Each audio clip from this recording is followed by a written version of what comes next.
Selamat pagi pemirsa, saya Maria Hutasoit akan menemani Anda dengan beragam informasi terkini di antaranya. Wali Kota dan Ketua DPRD Pematang Siantar sambut pengunjuk rasa. Pimpinan buruh bertemu Gubernur Sumatera Utara bahas Omnibus Law. Pengurus Golkar Kecamatan Purba siap dukung paslon Anton Rosvita. Selain cuplikan berita tadi, kami juga akan menghadirkan beragam informasi lainnya. Pemirsa, kita jelang sumut hari ini pagi selengkapnya.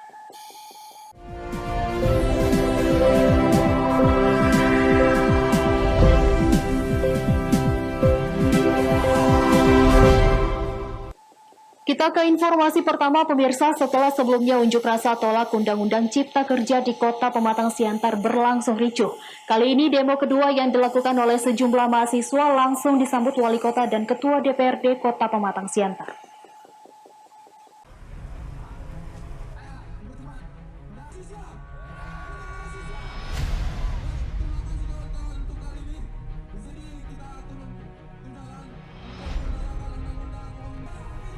Senin 12 Oktober 2020, ratusan mahasiswa melakukan unjuk rasa tentang penolakan Undang-Undang Cipta Kerja yang baru saja disahkan oleh DPR. Sebelum memulai aksi di gedung DPRD Kota Pematang Siantar, massa lebih dulu pawai di inti kota Jalan Sutomo sambil menyuarakan penolakan Undang-Undang Cipta Kerja. Setibanya di depan gedung DPRD Pematang Siantar, massa langsung disambut oleh Wali Kota bersama Ketua DPRD dan beberapa anggota DPRD lainnya. Dengan pengawalan ketat dari Polres Pematang Siantar, koordinator aksi menyampaikan keberatan mereka terkait penolakan Undang-Undang Cipta Kerja dan meminta kepada Wali Kota Pematang Siantar dan DPRD untuk menyampaikan aspirasi penolakan Omnibus Law dari masyarakat Kota Pematang Siantar kepada Presiden Republik Indonesia. Tuntutan lainnya, massa meminta Presiden segera menerbitkan peraturan pemerintah pengganti Undang-Undang Omnibus Law. Setelah menerima aspirasi dari pengunjuk rasa, massa dengan tertib membubarkan diri. Sebelumnya pada 8 Oktober lalu, demo pertama yang dilakukan oleh ratusan massa berlangsung ricuh hingga melukai beberapa personil kepolisian. Eko Hendriawan melaporkan untuk Eva Rinda TV.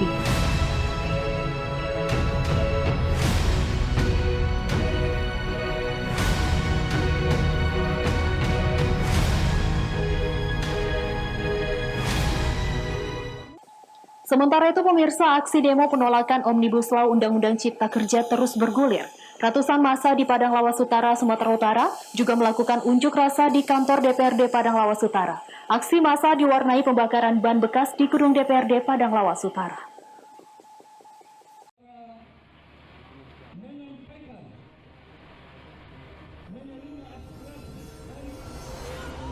Ratusan massa di Padang Lawas Utara, Sumatera Utara melakukan aksi unjuk rasa di kantor DPRD Padang Lawas Utara.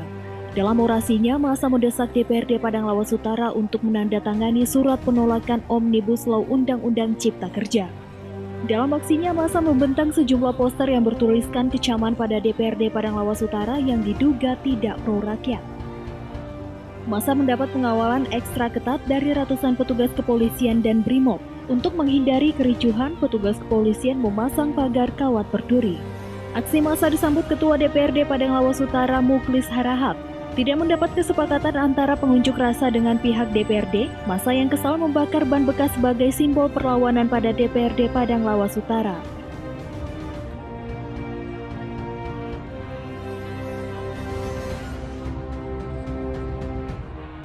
Kita pada aksi damai ini ada 3, yaitu yang pertama, menolak Undang-Undang Omnibus Law Cipta Kerja dan meminta seluruh anggota DPRD Kabupaten Padang Lawas Utara agar ikut serta menolak Undang-Undang Omnibus Law Cipta Kerja secara lisan dan tertulis. Yang kedua, mendesak Presiden Republik Indonesia agar membuat Perpu sebagai menggagalkan Undang-Undang Omnibus Law Cipta Kerja. Kemudian yang ketiga yaitu mengecam keras tindakan kepolisian terhadap mahasiswa dan demonstran di beberapa daerah di Indonesia. Selamat hari Bang, tanggapan DPR juga. Tanggapan DPRD Palungka sampai saat ini, mereka menolak apa yang sudah kami siapkan. Kami menyiapkan bahwa di sini DPRD juga harus ikut serta menolak Undang-Undang Omnibus Law Cipta Kerja. Jadi setelah Hasilnya mereka menolak dan tidak mau menandatangani apa yang sudah kami buat. apa aksi selanjutnya Bang kalau DPRD Palungka tidak menanggapi seorang ini? Kami tetap memperjuangkan apa yang sudah menjadi tuntutan kami.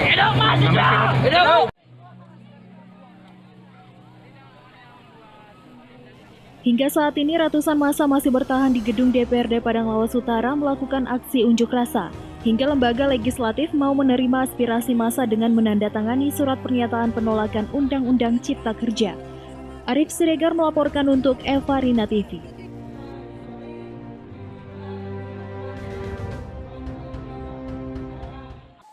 Pemirsa, puluhan pelajar kembali diamankan polisi dari sejumlah lokasi di Kota Medan. Mereka diduga akan melakukan kerusuhan pada unjuk rasa lanjutan terkait penolakan Undang-Undang Cipta Kerja di depan gedung DPRD Sumatera Utara.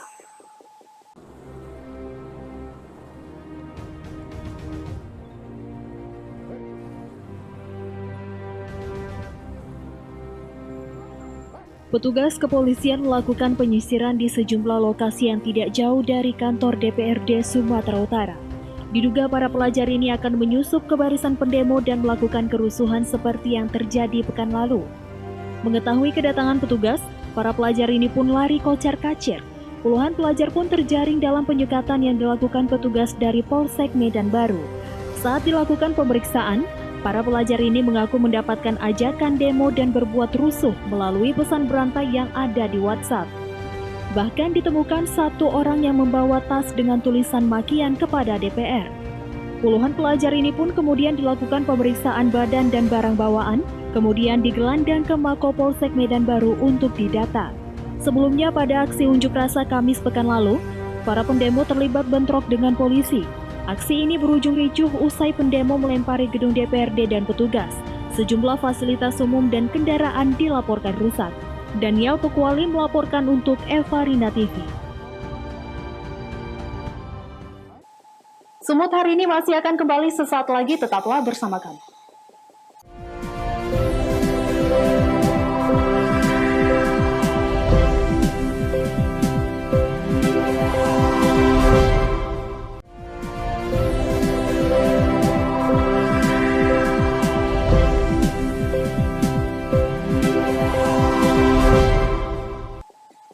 Terima kasih masih bersama kami. Pemirsa, 12 pimpinan organisasi buruh bertemu dengan Gubernur Sumatera Utara, Edi Rahmayadi, untuk membahas langkah yang akan ditempuh menyikapi unjuk rasa besar-besaran karena menolak Omnibus Law Cipta Kerja. Dalam pertemuan tersebut, Gubernur Edi masih ogah bersurat ke Presiden membujuk pembatalan pemberlakuan undang-undang tersebut.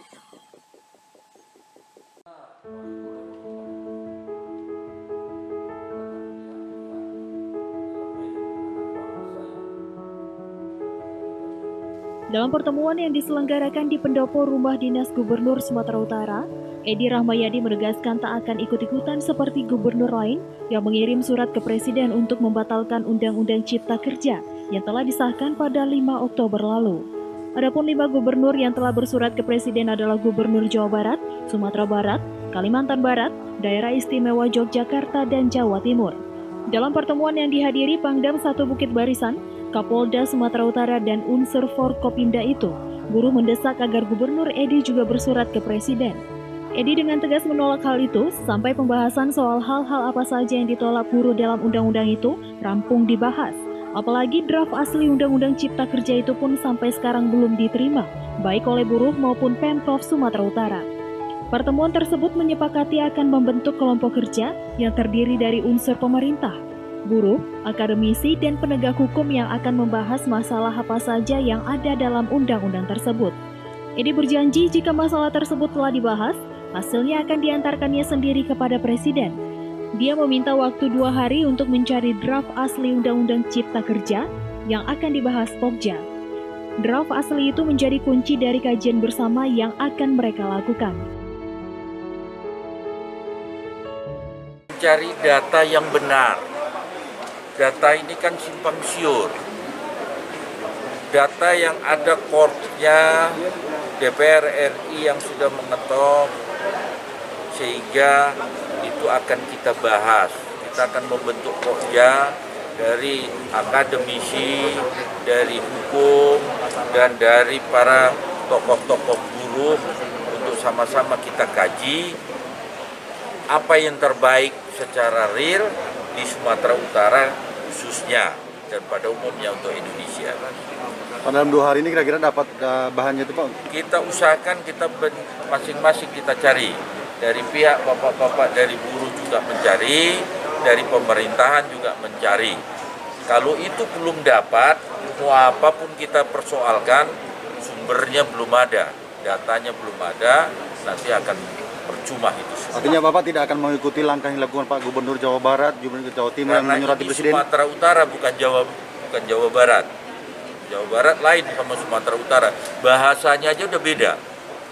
Jadi ini soal seperti ini bukan soal ikut-ikutan, tapi bagaimana kita melindungi rakyat kita. Oke? Pihak buruh sendiri bersikeras undang-undang tersebut harus dibatalkan, karena menurut kajian mereka, belet itu hanya akan menyengsarakan kaum pekerja. Paling mendasar tuntutan kita pada pertemuan hari ini, kita tahu Undang-Undang Omnibus Law yang baru diketok oleh DPR RI, kita pekerja atau buruh Sumatera Utara menolak undang-undang tersebut. Untuk hal itulah kita meminta kepada Gubernur Sumatera Utara agar sama-sama melakukan penolakan. Karena menurut kajian kami, undang-undang itu akan menyengsarakan kaum pekerja atau kaum buruh atau rakyat Indonesia. Itu memberikan kartu merah bagi pengusaha-pengusaha. Memang Omnibus Law itu kita tahu bahwa itu adalah untuk mempermudah perizinan untuk berusaha. Tetapi yang jelasnya jangan memperbudak warga negara Indonesia jadi perbudakan seperti zaman penjajahan Belanda dulu, Rudi. Harapannya sebenarnya kepada Pak Gubernur, kita sama-sama untuk membuat surat ke Presiden agar undang-undang Omnibus Law itu jangan ditolak atau kita katakan karena sudah diketok palu oleh DPR. Minimal-minimalnya Presiden mengeluarkan Perpu terhadap undang-undang itu agar tidak diberlakukan dulu. Karena kajian secara mendalam menurut kaum buruh bahwa itu sangat merugikan kaum buruh. Sementara dalam upaya menolak undang-undang tersebut, pihak buruh mengkonfirmasi akan tetap berunjuk rasa setidaknya hingga 16 Oktober mendatang. Daniel Pekuali melaporkan untuk Eva Rina TV.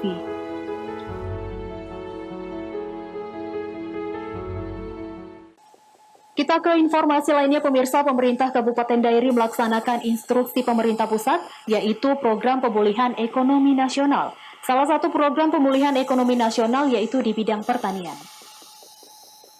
Dalam mewujudkan program pemerintah pusat yaitu pemulihan ekonomi nasional, pemerintah Kabupaten Dairi, Sumatera Utara melakukan program peningkatan ekonomi di sektor pertanian khususnya untuk ketahanan pangan di masa pandemi COVID-19. Seperti yang tengah dilaksanakan di Desa Kalang Simbara, Kecamatan Sidikalang, Kabupaten Dairi, Sumatera Utara. Bupati Dairi bersama Forkopimda melakukan penanaman jagung di lahan pertanian warga yang nantinya akan disosialisasikan ke seluruh desa yang ada di Kabupaten Dairi. Hal tersebut dilakukan di tengah pandemi COVID-19 yang hingga saat ini masih belum berakhir, dengan tujuan agar perekonomian masyarakat, khususnya di desa, dapat meningkat dan bertahan. Bupati Dairi berharap program pemulihan ekonomi nasional ini nantinya dapat berjalan dengan optimal, mengingat Kabupaten Dairi merupakan salah satu daerah yang mayoritas masyarakatnya bersumber penghasilan dari sektor pertanian. Di mana sesuai dengan arah pemerintah pusat, kita harus kembali mulai membangkitkan ekonomi kita. Jadi kalau petani kita bergairah, bersemangat dia, maka produksinya meningkat, ekonomi berputar. Sekaligus ketahanan pangan, karena yang kita tanam ini jagung. Kami bertiga ada di situ, itu memberi dorongan kepada masyarakat. Kelihatan tokoh-tokoh masyarakat, kepala desa, fasilitasi Pak Camat sama Pak Kadis, itu bergerak. Lahan itu adalah lahan masyarakat. Ya, nanti sumber dayanya sumber daya masyarakat, mereka yang bekerja dan lain-lain.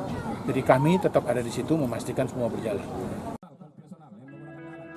Dalam hal ini tentunya masyarakat merasa senang dengan adanya program pemerintah pusat untuk pemulihan ekonomi nasional khususnya di sektor pertanian. Dengan harapan untuk mewujudkan hal tersebut, pemerintah dapat memberikan bantuan kepada masyarakat nantinya. Pentanio Sembiring melaporkan untuk Eva Rina TV. Pemirsa, akibat dampak pandemi COVID-19, warga Desa Cimbang, Kecamatan Payung, Kabupaten Karo, Sumatera Utara, memilih budidaya cacing tanah untuk meningkatkan perekonomian yang sempat terpuruk di tengah pandemi COVID-19.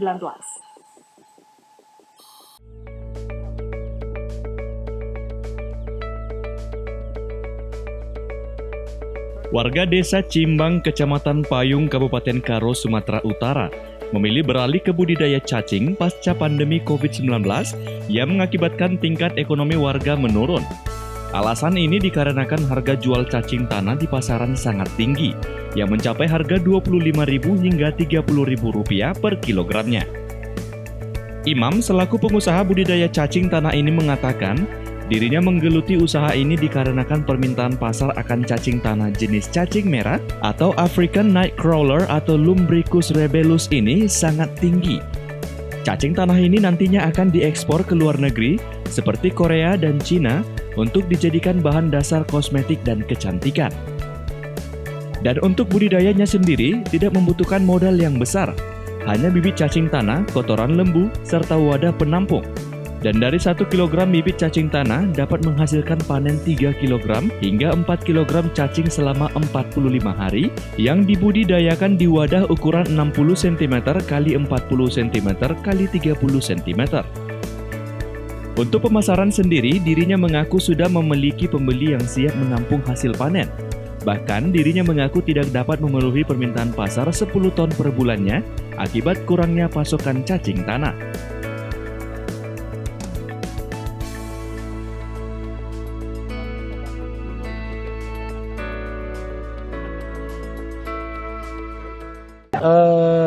Konsep kami membangun rumah cacing ini adalah sebagai konsep edukasi, termasuk konsep untuk cikal bakal lahirnya agrowisata. Agrowisata yaitu agrowisata cacing, misal kata agrowisata kopi, dan juga di sini sebelum bergerak di dunia cacing, saya bergerak di dunia kopi. Jadi banyak yang mau saya tarik ya wisatawan luar. Contohnya kita memberikan budidaya cacing agar supaya di desa-desa kami yang ada kurang lebihnya 190 kakak ini bisa menerapkan budidaya cacing seperti itu. Untuk mengembangkan gairah masyarakat akan potensi budidaya cacing tanah ini, dirinya mengundang masyarakat dan pebisnis lainnya untuk melihat secara langsung bagaimana budidaya cacing tanah tersebut. Menurut salah seorang masyarakat, bisnis cacing tanah ini sangat menarik dan menjanjikan. Apalagi di masa pandemi COVID-19, di mana tingkat ekonomi masyarakat terpuruk.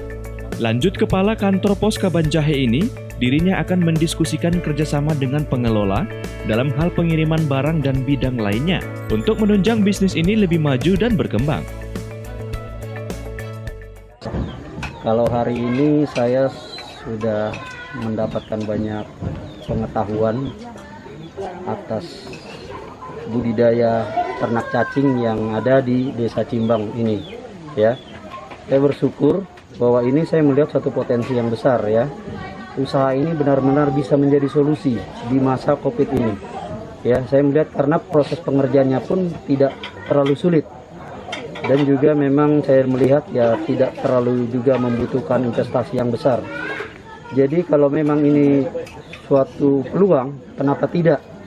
Ya, jadi saya sangat merespon sekali dengan budidaya cacing ini. Ya, semoga nanti yang seperti yang sudah saya lihat di Cimbang ini bisa juga terjadi ada di Kabupaten Dairi Sidikalang. Ya. Yang juga semoga nanti bisa terlaksana untuk budidaya cacing ini. Khususnya yang kami rindukan juga boleh ada di Parongil. Budidaya cacing tanah ini nantinya akan bekerja sama dengan pemerintah desa untuk mengembangkan usaha tani ini menjadi BUMDes yang hasilnya untuk kesejahteraan masyarakat desa dan diharapkan mampu menambah penghasilan masyarakat dalam menghadapi pandemi COVID-19 khususnya di Kabupaten Karo. Chandra Bukit melaporkan untuk Eva Rina TV.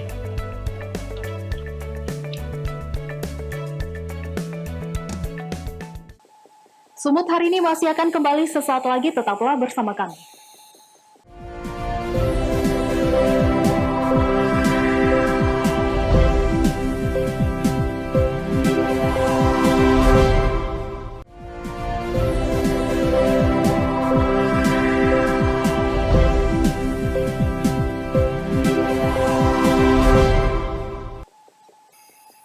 Terima kasih masih bersama kami. Pemirsa, masyarakat Kecamatan Purba, Kabupaten Simalungun, Sumatera Utara siap mendukung pasangan calon Bupati Anton Saragih dan Rospita Sitorus dalam Pilkada Desember 2020 mendatang. Dalam strateginya, pendukung Anton Rospita dari Partai Golkar Kecamatan Purba akan menggandeng seluruh lapisan masyarakat di Kecamatan Purba untuk memenangkan paslon nomor urut 4 menjadi Bupati dan Wakil Bupati Simalungun pada periode selanjutnya.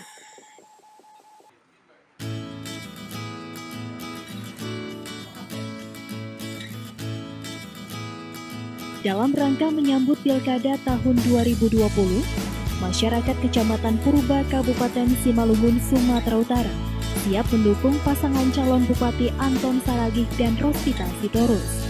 Dukungan ini dilakukan saat berlangsungnya acara deklarasi pemenangan untuk pasangan calon Bupati dan Wakil Bupati Simalungun nomor urut 4. Dalam strateginya, pendukung Anton Rospita dari Partai Golkar Kecamatan Purba akan menggandeng seluruh lapisan masyarakat di Kecamatan Purba untuk memenangkan paslon nomor urut 4 menjadi kepala daerah di Simalungun pada periode selanjutnya. Menurut Jamin Tua Purba selaku Ketua Golkar Kecamatan Purba, akan memberikan dukungan penuh kepada pasangan calon Anton Rospita dengan strategi menggandeng seluruh lapisan dan elemen masyarakat dalam Pilkada mendatang untuk menjadi Bupati dan Wakil Bupati Simalungun. Melaksanakan jumpa pers dan sekalian mundur dari PAC Partai Golkar Kecamatan Purba dan siap untuk mendukung Dr. Anton Rospita Sitorus. Ya, sedikit Bang, bagaimana nanti Bang strategi untuk membantu memenangkan beliau Bang?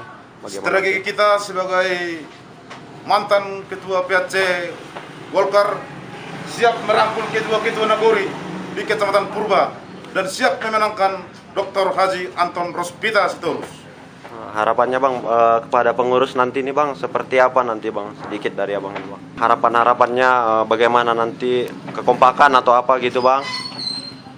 Harapan kami sebagai tim Dr. Haji Anton Rospita Sitorus kalau menang semoga memperhatikan tim relawan yang saya bangun di nagori-nagori. Oke, siap.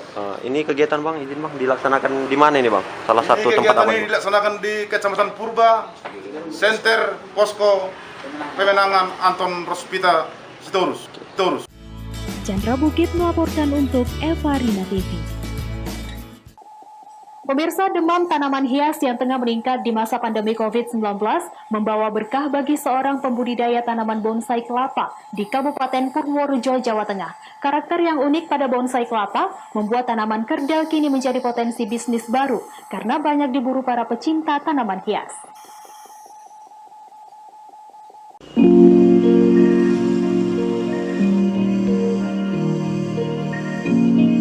Melihat tanaman hijau atau berwarna-warni adalah kesenangan sendiri bagi para penghobi tanaman hias.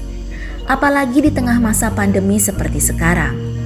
Tumbuhnya minat orang-orang dalam merawat tanaman tengah meningkat.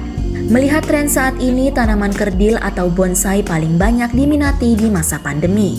Pembudidaya bonsai dari Desa Ngasinan, Kecamatan Bener, Kabupaten Purworejo, Jawa Tengah, Kis Joko, mengambil kesempatan dari tren yang ada dengan mencoba menyulap tanaman kelapa menjadi bonsai yang menarik dan unik.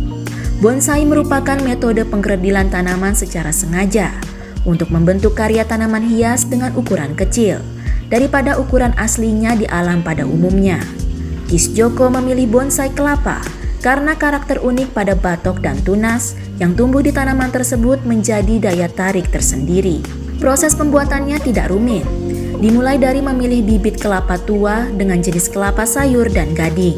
Setelah muncul tunas, bibit kelapa kemudian dipindahkan ke wadah dengan menggunakan media tanam berupa air hingga tumbuh daun.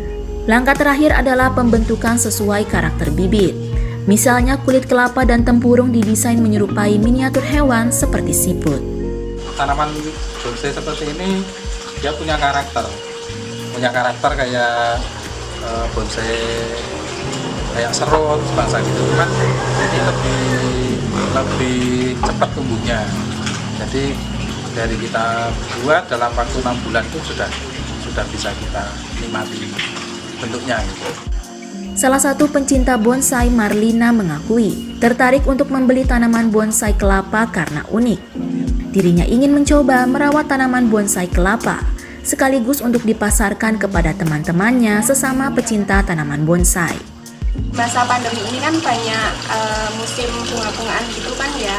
Kayak kalau aglonema, terus pakis-pakisan gitu kan udah biasa. Nah kalau bonsai kelapa ini tuh unik gitu, kayaknya nggak biasa gitu, makanya saya nyoba kesini.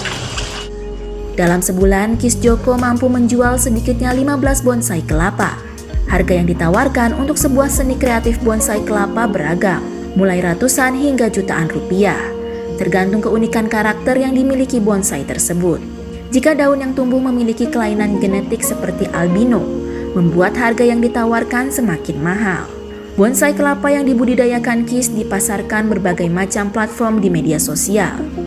Pangsa pasarnya pun kini sudah merambah ke sejumlah kota di Pulau Jawa, seperti Jakarta, Semarang, Bandung, dan Surabaya. Dari Purworejo, Jawa Tengah, Firman Eko Handi, Kantor Berita Antara, mewartakan. Pemirsa, demikianlah rangkaian informasi dalam Sumut hari ini, pagi ini.